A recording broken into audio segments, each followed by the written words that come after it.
Bonjour et bienvenue dans une nouvelle vidéo d'économie de terminale. Vidéo numéro 3 de la série Quelles sont les sources et les défis de la croissance économique.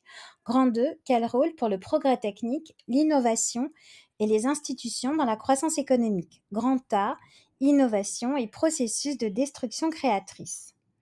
Nous avons vu dans la vidéo numéro 2 que le niveau de croissance de long terme dépend du progrès technique. Dans les premiers modèles explicatifs des sources de la croissance, ce progrès technique est envisagé comme un résidu, c'est-à-dire il est ce qui reste après avoir mesuré la contribution respective des quantités de chacun des deux grands facteurs, travail et capital. Ces modèles n'expliquent donc pas la principale source de la croissance économique. On dit à ce moment-là que le progrès technique est exogène, car il est déterminé par des causes non économiques, le hasard d'une découverte technique par exemple. Toutefois, lorsque les économistes observent les niveaux de croissance des différents pays et leur divergence de niveau de vie sur le long terme, ils observent une corrélation entre le niveau de croissance des périodes antérieures et celle des périodes qui lui succèdent, comme si la croissance favorisait la croissance. À partir des années 1980, mais déjà au début du XXe siècle avec les travaux de Joseph Schumpeter, on le verra, les théories de la croissance endogène vont montrer que la croissance est un phénomène auto-entretenu qui dépend de l'accumulation de différents capitaux, qui est elle-même à l'origine du progrès technique. Celui-ci devient alors économiquement expliqué. Plusieurs modèles se sont succédés et ont mis en avant la nature endogène de la croissance, notamment par des effets externes générateurs de progrès techniques. Une idée essentielle que je souhaiterais mettre en évidence dans cette vidéo est que le progrès technique est endogène à la croissance économique et qu'il s'explique par la volonté d'innover de l'entrepreneur. Bien.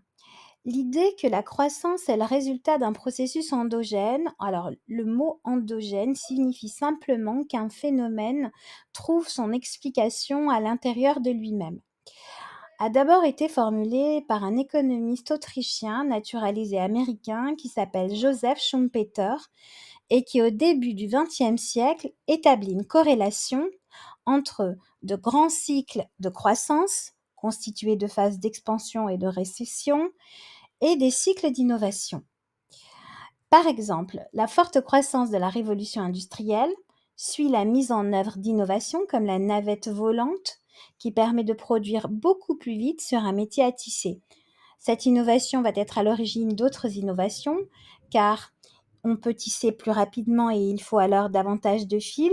Le rouet mécanique a été développé, puis la machine à vapeur pour produire l'énergie pour faire fonctionner toutes ces machines. La production a alors fortement augmenté.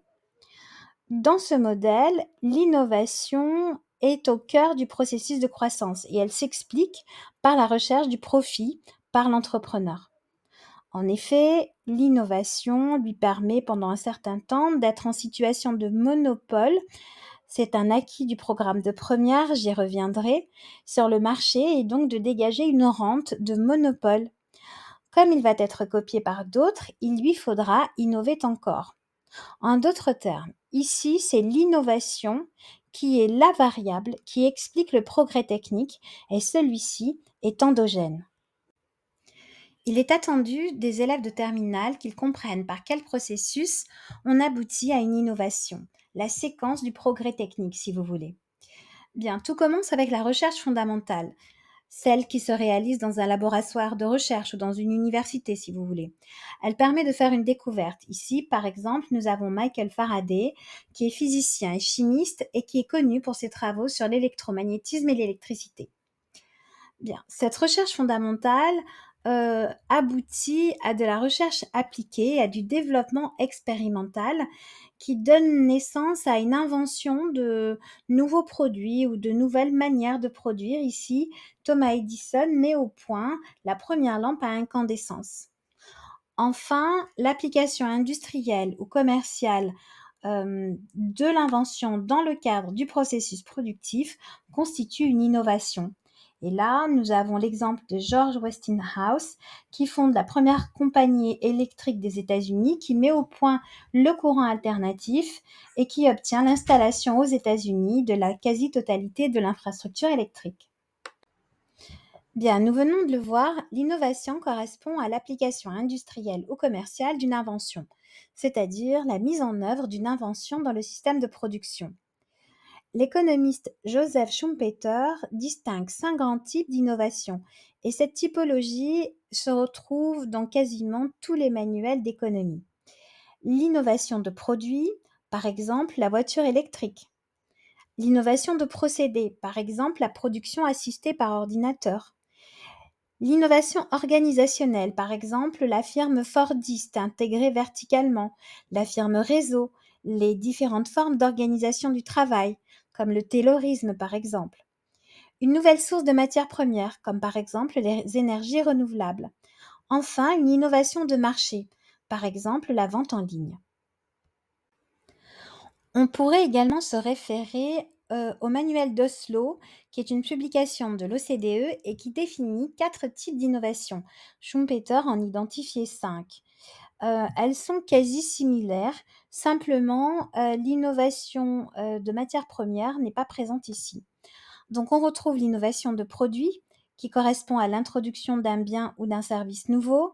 Cette définition inclut les améliorations sensibles telles que les spécifications techniques des composants, des matières, des logiciels ou d'autres caractéristiques fonctionnelles. On retrouve l'innovation de procédés, la mise en œuvre d'une méthode de production ou de distribution nouvelle ou sensiblement différente ou améliorée. On retrouve l'innovation de commercialisation qui correspond à la mise en œuvre d'une nouvelle méthode de vente ou de commercialisation impliquant des changements significatifs de la conception ou du conditionnement, de la promotion ou de la tarification d'un produit. Et enfin, l'innovation d'organisation qui correspond à la mise en œuvre d'une nouvelle organisation du lieu de travail ou des relations extérieures à la firme. L'idée essentielle développée dans cette vidéo, je l'ai dit dès le départ, est que la croissance explique la croissance. Le progrès technique, qui est en réalité une séquence, on l'a vu, qui va de la recherche fondamentale à l'invention, puis à l'innovation industrielle et commerciale, est endogène à la croissance elle-même. Il est endogène, c'est-à-dire qu'il s'explique par la croissance elle-même, et il est cumulatif. Le progrès technique trouve sa source dans différents types de capitaux qui s'auto-alimentent ou s'auto-entretiennent les uns les autres. Et cette idée, on la doit à des économistes qui ont travaillé dans les années 1980 sur la notion de croissance endogène. Dans le cadre du programme de terminale, les élèves n'ont pas à connaître le nom de ces économistes. Le premier économiste à l'origine de ce courant est Paul Romer, qui a publié un article en 1986. Alors, plus important est, quels sont ces différents types de capitaux? Tout d'abord, le capital physique. Les investissements en capital physique, c'est-à-dire en capital produit comme les machines, contribuent au progrès technique lorsque l'utilisation de ces biens de production débouche sur de nouvelles connaissances qui pourront être appliquées à des fins industrielles ou commerciales. Par exemple, Henry Ford a tiré profit de l'énergie électrique pour mettre en œuvre une nouvelle organisation du travail et de la production, le travail à la chaîne.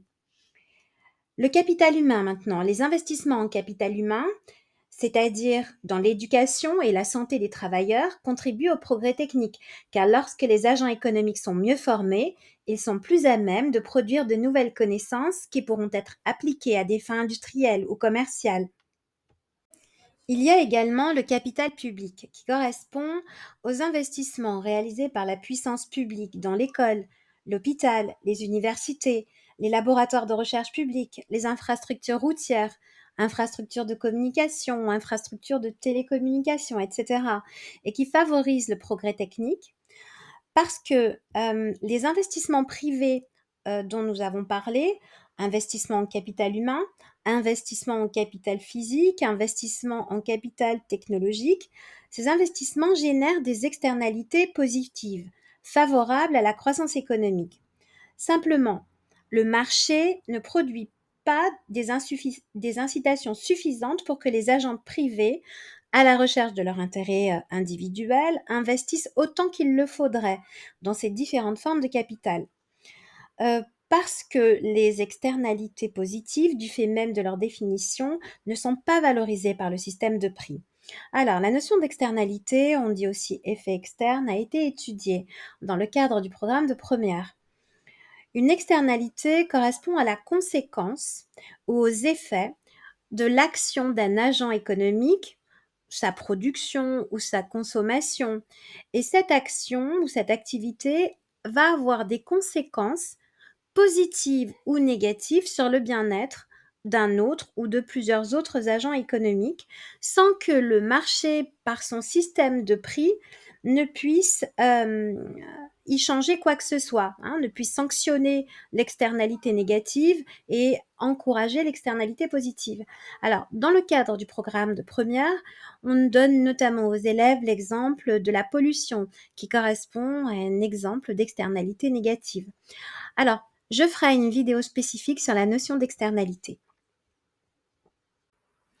Le progrès technique est donc endogène, car il résulte des choix d'investissement des agents économiques dans 4 grands types de capitaux. Des investissements en capital physique, donc dans les biens de production, machines, bâtiments, terrains, etc. Dans le capital technologique, c'est-à-dire dans les connaissances relatives à la production, par exemple la R&D. Le capital humain, c'est-à-dire l'éducation et la santé de la population. Le capital public, c'est-à-dire les infrastructures financées par la puissance publique.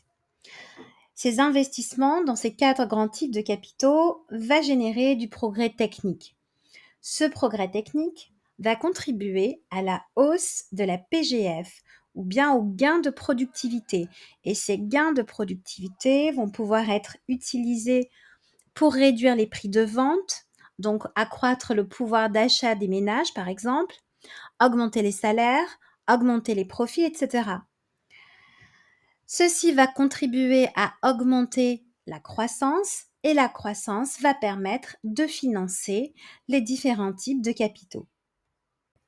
Mais alors, quelles sont les conséquences du processus incessant d'innovation sur le tissu productif ? L'économiste Joseph Schumpeter, dont j'ai parlé au début de la vidéo, s'est posé la question très tôt et il a proposé d'y répondre avec le concept de destruction créatrice. Il considère que l'innovation est à l'origine d'un processus à travers lequel de nouvelles activités sont créées de manière incessante, mais que dans le même temps, ces nouvelles activités déclassent et rendent obsolètes d'anciennes activités, ce qui les fait disparaître. Je lis un extrait de Capitalisme, Socialisme et Démocratie. L'impulsion fondamentale qui met et maintient en mouvement la machine capitaliste est imprimée par les nouveaux objets de consommation, les nouvelles méthodes de production et de transport, les nouveaux marchés, les nouveaux types d'organisation industrielle, tous éléments créés par l'initiative capitaliste qui révolutionne incessamment de l'intérieur la structure économique en détruisant continuellement ces éléments vieillis et en créant continuellement des éléments neufs. Ce processus de destruction créatrice constitue la donnée fondamentale du capitalisme. L'innovation est donc à l'origine d'un processus de destruction créatrice qui remodèle le tissu productif en faisant émerger de nouvelles activités économiques qui rendent obsolètes les plus anciennes. Par exemple, l'innovation de produits que constitue l'appareil photo numérique a détruit un certain nombre d'activités, comme la fabrication des appareils argentiques, des pellicules photo, l'impression des photos en magasin, mais elle en a créé de nouvelles, comme la fabrication des appareils photo numériques, de cartes mémoire, d'ordinateurs, de logiciels ou encore de sites de partage de photos en ligne. Jusqu'à présent, les créations d'activités et donc d'emplois l'ont emporté sur les destructions, et ceci pour 3 raisons. D'abord, les secteurs qui se développent créent directement de l'activité et de l'emploi. Ensuite, ils en créent aussi indirectement en amont et en aval de leur activité. En amont, c'est-à-dire dans les secteurs d'activité qui précèdent l'activité en question, et en aval dans les secteurs d'activité qui en découlent ou qui suivent cette activité. Enfin, les gains de productivité augmentent le pouvoir d'achat et permettent le développement d'une demande qui s'adresse à de nouveaux secteurs. Prenons un exemple. Le commerce en ligne embauche du personnel pour son activité. Mettre en ligne les produits, réaliser les photos, réaliser le service après-vente, suivre les commandes, préparer les commandes et les expéditions, etc.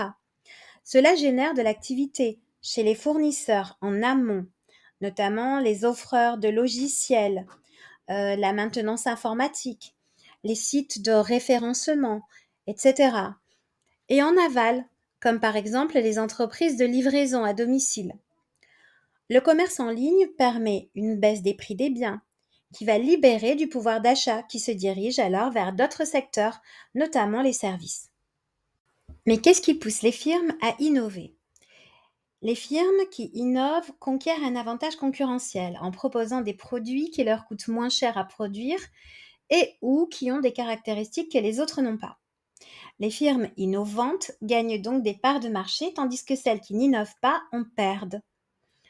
Ainsi, le processus de destruction créatrice est à l'origine d'une réallocation des facteurs de production, donc les machines, les terrains, les bâtiments, les travailleurs, la technologie, des entreprises les moins productives vers les entreprises qui sont plus productives. Il en découle une augmentation de la productivité moyenne parce que la part des facteurs utilisés dans les activités les plus productives augmente. La destruction créatrice peut favoriser les gains de productivité par un autre canal que celui de la réallocation des facteurs. Elle incite les entreprises déjà en place à innover pour ne pas disparaître. Les grandes surfaces, confrontées à la concurrence des firmes innovantes du commerce en ligne, Amazon par exemple, ont développé un nouveau mode de commercialisation de leurs produits, comme le Drive.